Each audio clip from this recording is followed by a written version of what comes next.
नमस्कार, futures and option इस course के थर्ड लेक्चर में आपका स्वागत है। पिछले लेक्चर में हमने फॉरवर्ड कॉन्ट्रैक्ट्स के बारे में देखा कि फॉरवर्ड कॉन्ट्रैक्ट्स कैसे काम करते हैं और कैसे आप उनका इस्तेमाल कर सकते हो। लेकिन उसमें एक बड़ी दिक्कत जो हमें आ रही थी वो होती है डिफॉल्ट रिस्क की, कि अगर सामने वाली पार्टी डिफॉल्ट करे तो क्या। और इस प्रॉब्लम का सोल्यूशन फ्यूचर्स ने निकाला है। तो फ्यूचर्स फॉरवर्ड का नेक्स्ट वर्जन है। तो फ्यूचर्स ने डिफॉल्ट रिस्क के प्रॉब्लम को कैसे सॉल्व किया, वो उन्होंने सॉल्व किया रेगुलेशन और एक्सचेंज से। जैसे कि हमने देखा कि फॉरवर्ड कॉन्ट्रैक्ट में जो कॉन्ट्रैक्ट होता है वो डायरेक्टली दो पार्टीज के बीच में होता है, लेकिन फ्यूचर्स में कॉन्ट्रैक्ट सीधे दो पार्टी के बीच में होता, बीच में एक्सचेंज आता है और एक्सचेंज एक मीडिएटर का रोल निभाता है। और उसके साथ ही वो आपको डिफॉल्ट रिस्क से छुटकारा भी दिलाता है कि अगर आप किसी फ्यूचर में इन्वेस्ट करते हो तो आपको इस डर की बिल्कुल भी जरूरत नहीं है कि सामने वाली पार्टी उस कॉन्ट्रैक्ट के दिन आपको पे करेगी या नहीं। ये सारी रिस्क एक्सचेंज खुद लेता है। फ्यूचर्स में जो भी कॉन्ट्रैक्ट्स होते हैं वो स्टॉक एक्सचेंज और कमोडिटी एक्सचेंज के जरिए होते हैं। तो चलो एक एग्जाम्पल की मदद से समझते हैं कि फ्यूचर्स कॉन्ट्रैक्ट कैसे काम करते हैं।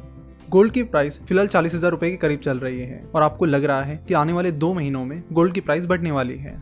इसलिए आप चाहते हो कि आने वाले टाइम में अगर गोल्ड की प्राइस बढ़ती है तो वो रिस्क मेरे ऊपर ना आए, और इसीलिए आप किसी से एक ऐसा कॉन्ट्रैक्ट करना चाहते हो जिससे 2 महीने बाद आपको वो 10 ग्राम गोल्ड 40,000 रुपए में ही मिले। तो पिछली बार आपने फॉरवर्ड कॉन्ट्रैक्ट किया था और उसमें रिस्क था कि सामने वाली पार्टी यानी जूलर आपको 10 ग्राम गोल्ड 40,000 रुपए में देगा या नहीं। लेकिन यहाँ पर जब आप फ्यूचर्स के जरिए कॉन्ट्रैक्ट कर रहे हो तो आपको इस रिस्क की जरूरत नहीं होती, क्योंकि गोल्ड कमोडिटी मार्केट में आता है। इसलिए आप कमोडिटी एक्सचेंज पर जाओगे और इस गोल्ड का फ्यूचर कॉन्ट्रैक्ट करोगे। तो आप तुरंत कमोडिटी मार्केट पे गए तो आपने 2 महीने बाद का 10 ग्राम गोल्ड का 40,000 रुपए का फ्यूचर कॉन्ट्रैक्ट खरीद लिया, जिसमें आपको 2 महीने बाद 10 ग्राम गोल्ड 40,000 रुपए में मिल जाएगा। पिछला कॉन्ट्रैक्ट यानी फॉरवर्ड कॉन्ट्रैक्ट सीधे दो पार्टीज के बीच में था, इसलिए आपको किसी को फीस या कुछ पे करने की जरूरत नहीं पड़ी। लेकिन जब आप स्टॉक एक्सचेंज या कमोडिटी एक्सचेंज के जरिए फ्यूचर्स खरीदते हो यानी फ्यूचर्स कॉन्ट्रैक्ट करते हो तो आपको जो मीडिएटर होता है उसको कुछ फीस भी पे करनी होती है, जो कि वैसे बहुत ही निग्लिजिबल होती है। तो अगर 2 महीने बाद गोल्ड की प्राइस 41,000 रुपीज हो जाती है तो 1,000 रुपीज का प्रॉफिट आपके अकाउंट में ट्रांसफर हो जाएगा। फ्यूचर कॉन्ट्रैक्ट्स में ज्यादातर कैश सेटलमेंट होती है, यानी जो भी प्रॉफिट एंड लॉस होता है वो आपको पे करना होता है रादर देन उस पर्टिकुलर अंडरलाइंग एसेट के।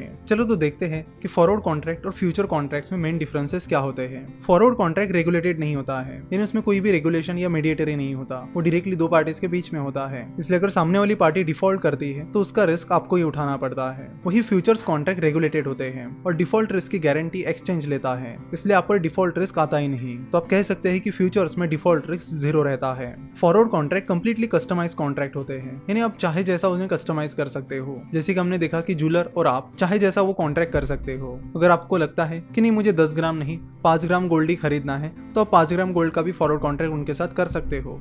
लेकिन फ्यूचर्स में ऐसा नहीं होता। इसमें नंबर ऑफ लॉट्स और बाकी चीजें फिक्स होती है, एक्सपायरी डेट भी फिक्स होती है। जैसे कि किसी शेयर्स के फ्यूचर्स में 100 शेयर्स का लॉट है तो आपको 100 शेयर्स ही खरीदने होंगे। आप ऐसे नहीं कह सकते कि मैं 50 शेयर खरीदूंगा, वो कस्टमाइजेशन आपको फ्यूचर्स में नहीं मिलता है। तो आप कह सकते हो कि क्वांटिटी और बाकी चीजें फ्यूचर्स में फिक्स्ड होती है। उसके बाद फॉरवर्ड और फ्यूचर्स में मेन डिफरेंस ये है कि फॉरवर्ड मार्केट में आपको पता होता है कि सामने वाली पार्टी कौन है, तो जिनसे आप फॉरवर्ड कॉन्ट्रैक्ट कर रहे हो आपको पता होता है कि वो पार्टी कौन है। लेकिन फ्यूचर्स में ऐसा नहीं होता है। फ्यूचर्स में बीच में स्टॉक एक्सचेंज या कमोडिटी एक्सचेंज आता है, तो सामने वाली पार्टी कौन है ये आपको पता नहीं होता। तो अगर आप कोई फ्यूचर कॉन्ट्रैक्ट कर रहे हो तो स्टॉक एक्सचेंज या कमोडिटी एक्सचेंज पर आपको ये नहीं पता होता कि सामने वाली पार्टी कौन है। ये चीज नॉर्मली स्टॉक एक्सचेंज पर भी होती है। आप जनरली कोई शेयर भी खरीदते हो तो उसमें भी आपको ये नहीं पता होता कि सामने कौन है। और जब हम नॉर्मली स्टॉक एक्सचेंज से शेयर खरीदते हैं तो उसमें भी डिफॉल्ट रिस्क 0 होती है, क्योंकि जब आप शेयर खरीदते हो और पैसे पे करते हो तो उतने शेयर आपके अकाउंट में आ ही जाते हैं। और वो इसलिए आ जाते हैं क्योंकि एक्सचेंज उस डिफॉल्ट रिस्क की गारंटी ले रही है। वो सामने वाली पार्टी से शेयर लेगी और आपके अकाउंट में डाल देगी। तो फ्यूचर्स कॉन्ट्रैक्ट खरीदने के लिए आपको स्टॉक एक्सचेंज या कमोडिटी एक्सचेंज जाना पड़ेगा, मतलब एक्चुअल में जाने की जरूरत नहीं है।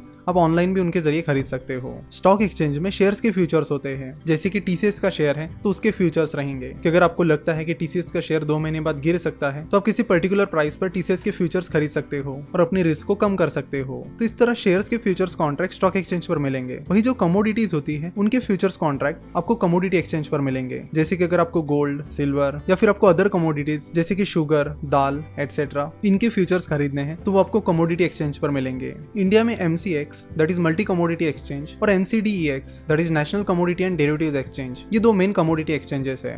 और आपको शेयर्स में फ्यूचर्स बाय करने हैं तो उसके लिए आपको स्टॉक एक्सचेंज पर जाना पड़ेगा। और जैसे कि हमें पता है इंडिया में 2 मेन स्टॉक एक्सचेंजेस हैं, NSE that is national stock exchange और BSE that is Bombay stock exchange. Futures and options की बात की जाए तो futures and options mainly national stock exchange पर ट्रेड होते हैं, ज्यादा वॉल्यूम नेशनल स्टॉक एक्सचेंज पर होता है। तो आज हमने बात की कि फ्यूचर्स कॉन्ट्रैक्ट कैसे कैसे काम करते हैं। नेक्स्ट लेक्चर में हम बात करेंगे कि शेयर्स के जो फ्यूचर्स कॉन्ट्रैक्ट होते हैं वो एक्चुअली स्टॉक एक्सचेंज पर कैसे काम करते हैं, लॉट साइज क्या होती है, मार्जिन मनी क्या होती है, मार्क टू मार्केट क्या होता है, साथ ही कौन कौन से मंथ की एक्सपायरी होती है। ऐसी अलग अलग चीजों को हम नेक्स्ट लेक्चर में समझने वाले हैं। So see you in the next lecture. Video देखने के लिए और हमसे जुड़े रहने के लिए आपका बहुत बहुत धन्यवाद।